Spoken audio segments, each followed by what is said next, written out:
Azure Cloud.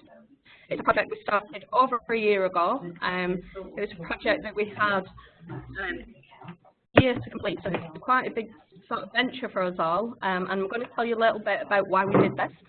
There's a couple of pictures up there on the slide that gives you a small reflection of where we were with our data centres.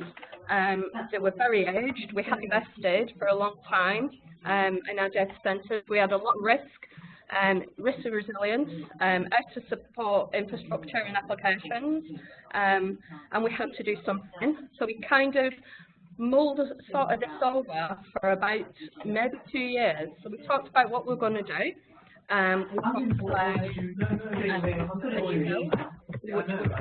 challenge, and we talked about looking at sort of where things were with the cloud. So this kind of went on for a couple of years. We were getting quite frustrated, and we sort of got a strategic decision. It came straight from the top. It came from the top that we're going to sort of move all of our infrastructure to cloud. So we were quite pleased. We got a decision to do that. So off we went to sort of take that forward. Another thing to note, you know, we've got an increasing application portfolio, and what we're looking to do as part of this project was to centralise.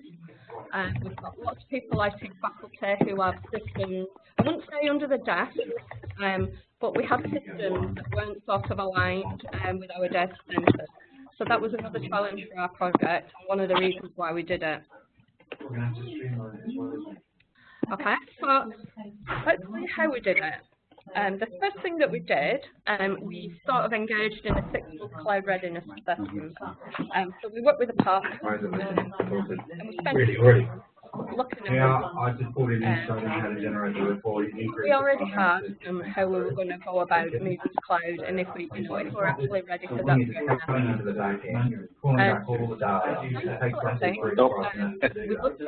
Excuse me, Alison. Can we just stop you there? I think there's some background. Can everybody on the call mute themselves?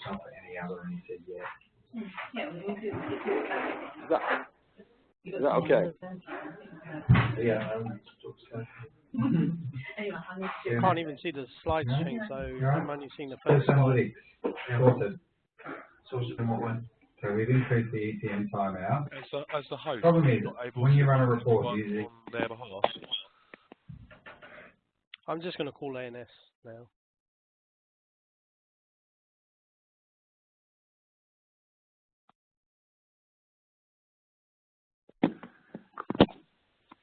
Great stuff. Alison, are you there?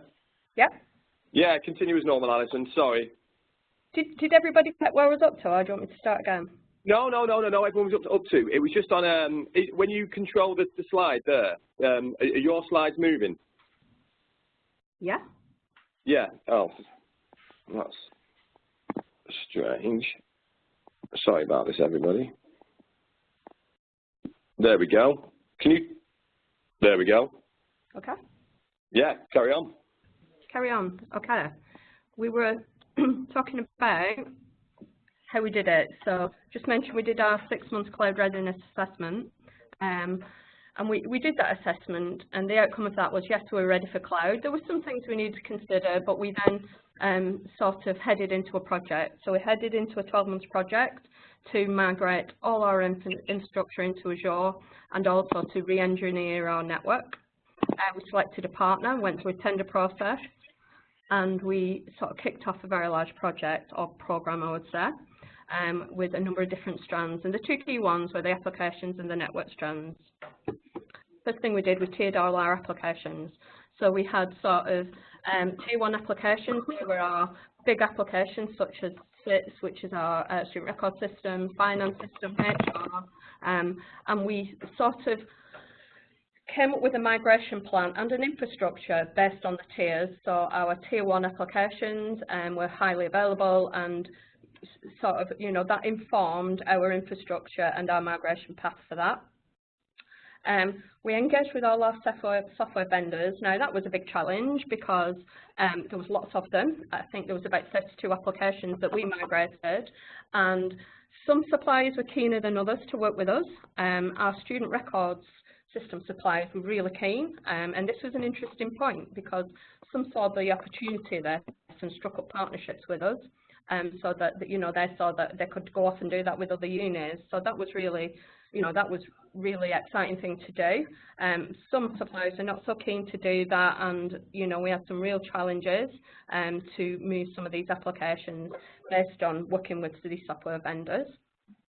We came up with an application migration strategy, and this was where we kind of got it a little bit wrong. So we had a strategy of what we were moving and when, in what order, and we were starting off with our huge applications, and we kind of backtracked afterwards because we were kind of realising that we might have some problems with all the integrations associated with them.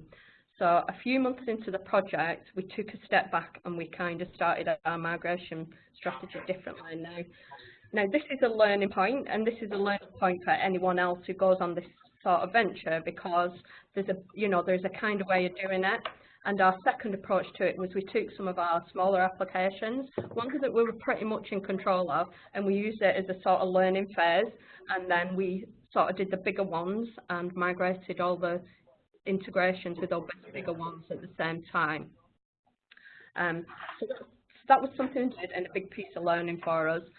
We ran a number of architecture workshops with vendors, so you know, we'd be sitting around the table, we'd have our partner on a Skype meeting, we'd have application vendors in there and us, and, you know, we were working out how to do this.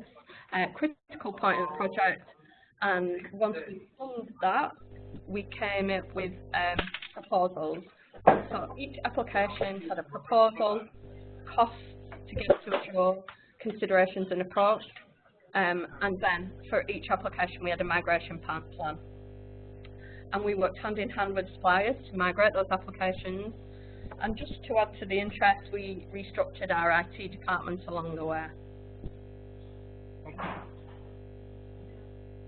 Okay, so what we achieved a massive amount with this project. I mean, what we did in 12 months is absolutely, you know, I still can't believe we did it. We got to where we want to be with resilience. So we have our applications, particularly our tier 1 big applications, our highly available applications, and we've ticked a lot of boxes for DR that we hadn't got ticked before. We re-architected the entire application estate and the network, and that was great because we had some single points of failure, and it was an opportunity for us to sort out the network as well. All of our applications re-architected, so, you know, we're in a much better position with all our applications now. We've got scalable solutions for applications.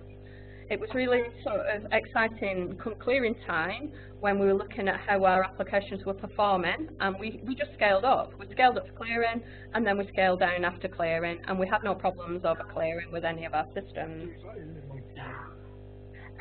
We mitigated the costs of a new build. You know, when we looked at the cost of cloud and we looked at cost of new building, because of the position we were in, there was a big gap there. So, you know, and we didn't have all that challenge of putting a new building up and the time that would have taken. We upgraded all our databases and associated software, which is a problem we had. So that was, you know, another big tick in the box for us. We're the first UK university, I believe, to do what we've done. We reduced our carbon footprint. And a biggie for us, we centralise. So we have an IT operating model now. So all of our IT is centralised within digital services, and that's what we're called now. We're a new team, a new structure, and our structure is complementary to our cloud strategy. So we work a little bit different, teams are different, and it kind of frees us up now. We're finding, now that we've got over the hump of all this work, we're finding that we've got more time to deliver our digital strategies. We've got fully documented architecture, which is what we didn't have before, and we've also decommissioned a lot of our old infrastructure and legacy applications, and we hit our timescales. We migrated all of those 30+ applications to the cloud within a year. Okay, so what did we learn? I mean, this PowerPoint, this slide could have had so many things in there, but there's just a few things. We learned so much. I, as a project program manager, learned lots about how projects should be managed, how they shouldn't be managed, all those kinds of things. What we learned is, you know, as a team, we can work within aggressive time scales, I've never actually been in a project this aggressive. We kind of did an agile approach to it, and it's a kind of approach that we're now applying to other projects. What we learned, a big learning point, was aligning slightly coupled applications together when you migrate them. So that was the point about the student record system, big applications and all migrations, to migrate them together as much as you can. We learnt the importance of testing. We didn't have a test team at the university, but as part of our new structure now, we have a test team. It would have made it a lot easier if we had, and we learned. I mean, we know testing's important, but it really brought to life the importance of testing. The importance of benchmarking as well. That was a real biggie for us. And a big piece of learning was the first application takes longer, and that's about, we kind of got faster. So it became, I wouldn't say it was a production line, but the first one took a long time. We were getting quicker and learning more, and it was better than when we tackled the big ones, which we did towards the end. That was a big piece of learning. But most of all, I think the thing that we learned is what great teams can achieve together, because it was the pulling together of the teams that did this. We were working crazy sort of days. We were in at 8 in the morning, we were going at 7 at night, we were coming in at the weekends to do these migrations, because what we didn't want to do is cause a problem for the business of taking systems down at key times. So yeah, I mean, you can't work from, we did it for a year, but we kind of realised you can't sustain that kind of, aggressive working for so long, so we're kind of glad we're not doing it now. So post-cloud, where are we now? We're in a completely different place. We engaged with A&S quite early on post-cloud, because one thing that we found, we'd run this massive project to aggressive timescales, and what we hadn't done is as much learning as we could to now live in the world of cloud. So living in the world of cloud is much different. You're then managing your consumption, and what does that mean? We had a set budget, and that was our first challenge, and that was when we engaged with A&S. And what they did initially, it was to give us the visibility. We couldn't see what we were burning, and we were burning money fast, kind of thing. So that was really great for us. And right now we're in so much better place with our consumption. We've got to where we need to be, and we're now sitting there thinking, the pressure's off so much now, and we can concentrate on the other things we want to do. Got a lot of best practice, so that's been good. So we've got best practice in place for our environments. We've introduced automated procedures, continually managing and optimising the Azure environment. One thing we weren't good at here at Staff was sort of managing our environments and sort of performance and all that kind of stuff. One thing we're working towards, that we're working with A&S, is being able to cost each application, because that's so important to us. We can then actually say, this is what our student record system's costing us, this is what our finance system's costing us, and we're using that kind of information to maybe adjust our environments, make them more cost efficient, and make them work for us.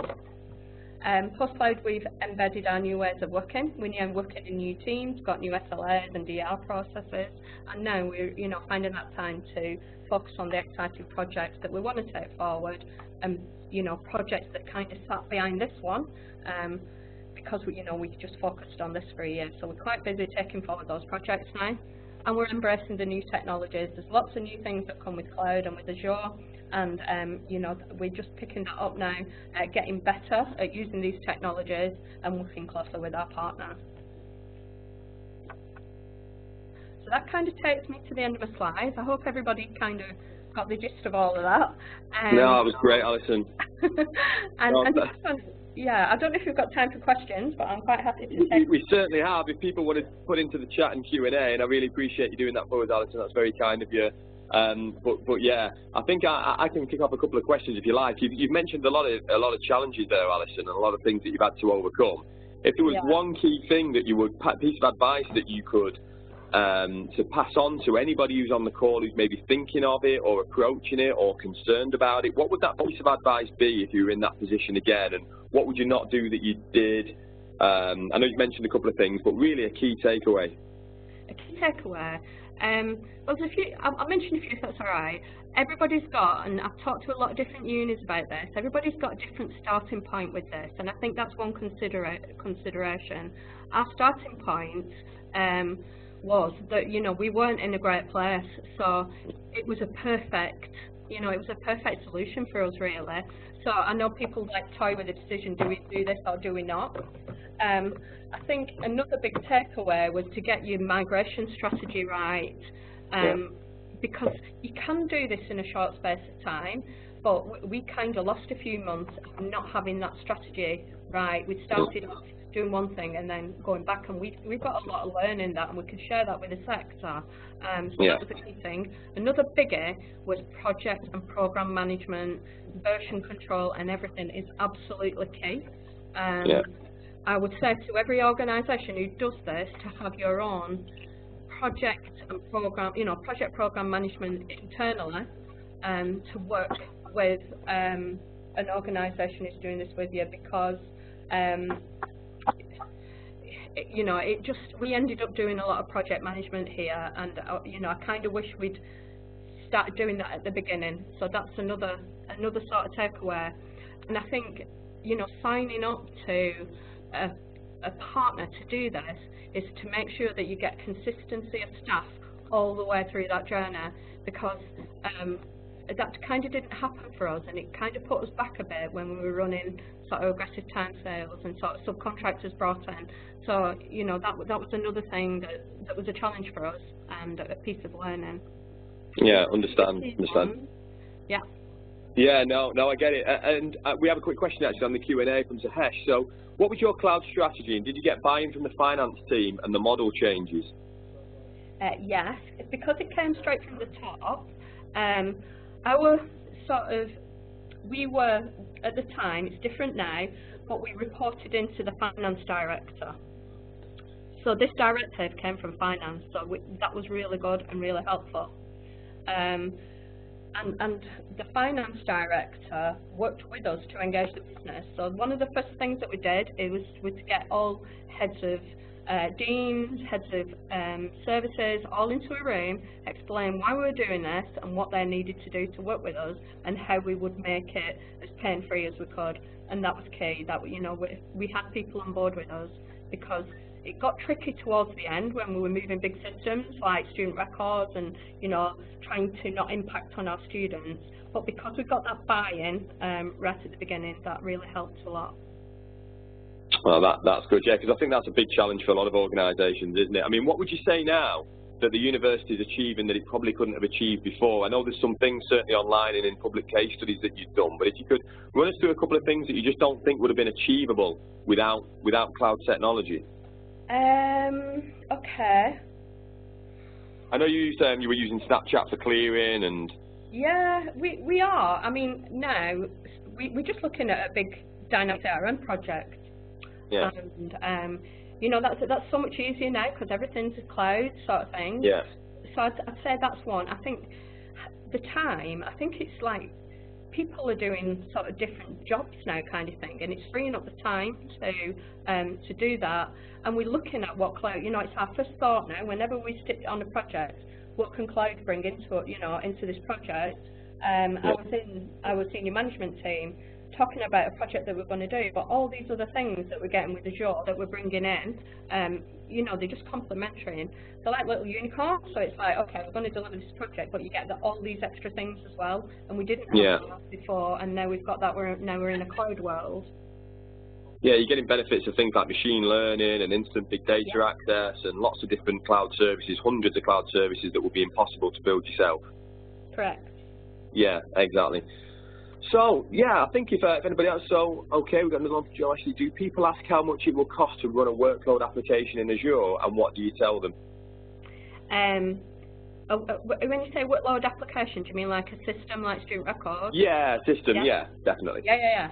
Yes, people don't ask us for that information, but we want to have that information to present to our, you know, our sort of owners of that system. We want that information, so we're not asked for it, but we can, we're really looking forward to having all of that information, because we do have a set budget for this, which I'm sure every sort of uni and organisation would have, and we've got to manage that, and we've got to sort of manage that with our business system owners as well. So that's really important to us.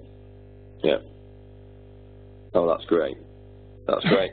So I think I think we're a few minutes off because we started a few minutes later because of the good old gremlins.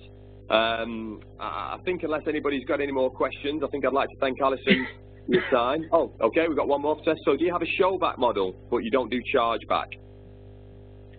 Sorry, I don't really know what that means. Yeah, so basically you're not charging the faculty or the application owner the actual cost. So IT still, from a finance perspective, centrally controlled, but you do have a model where you can show them how much things cost and you can make decisions on stuff. Yeah, quite common. Yeah, that's a really interesting question, to be honest, because we started out, that's what our finance director wanted us to do.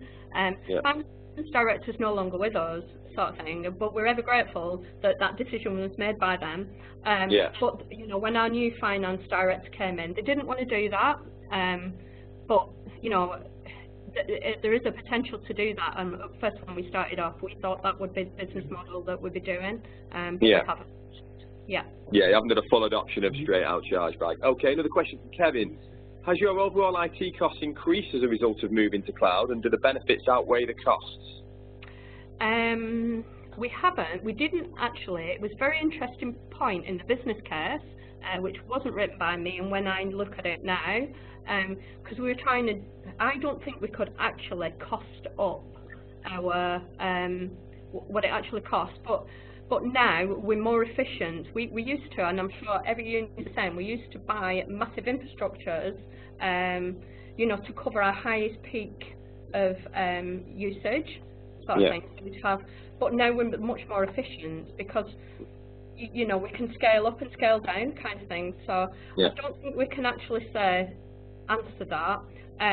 But return on investment wise, from looking at how we costed what we were going to do, and if we'd gone down the other option, the data center and all that kind of thing, this absolutely was the most cost benefit option for us, and is now, we're sitting there now knowing this was the right choice for us. Yeah, we do a lot of assessments that are based on cost, and sometimes, just from an A&S perspective, on many of the stuff that we work on, there's a significant cost saving, certainly in the decommission of real estate, the decommission of legacy systems, and the time and expertise it takes to do that. And then there's lots of soft costs and benefits that people don't realise until they're there. Sometimes there can be an investment to make in a modern operating model, and just moving much faster and responding quite quicker to student, staff, consumer need. Which far outweighs anything, but we do have some significant seven-figure savings, certainly in real estate, and then some, come in there or thereabouts. But I suppose it depends what numbers you put in the equation, and how pro cloud and how pro that modern operating model is to the organisation. Would you agree? Yeah. Yeah, we've got. I would add to that if anybody does venture on this, to really try and get those numbers. Do you know what I mean? So you can do the comparison before and afterwards, really. Because I don't think we got the numbers right, to be honest. I'm not even sure. It's amazing now because we have met our consumption, our budget sort of thing. But whoever made that number up for us, it's an interesting one. I don't know really. But we've got to it. We've got to where we want. It is. We use a methodology, a Gartner methodology, that's about as accurate as you can get. So within about 20%, as long as what you put in is accurate, and it goes down to FTE and staff and real estate, price per square foot, with certain data center space, and then where we don't have the information, it assumes some market, some market price for something. And then we apply a confidence rating that maybe swings it 10 or 15% either way, so people can know maybe what the worst case is and the best case. That's something we do in the assessments for organisations that are really fixed on that business case.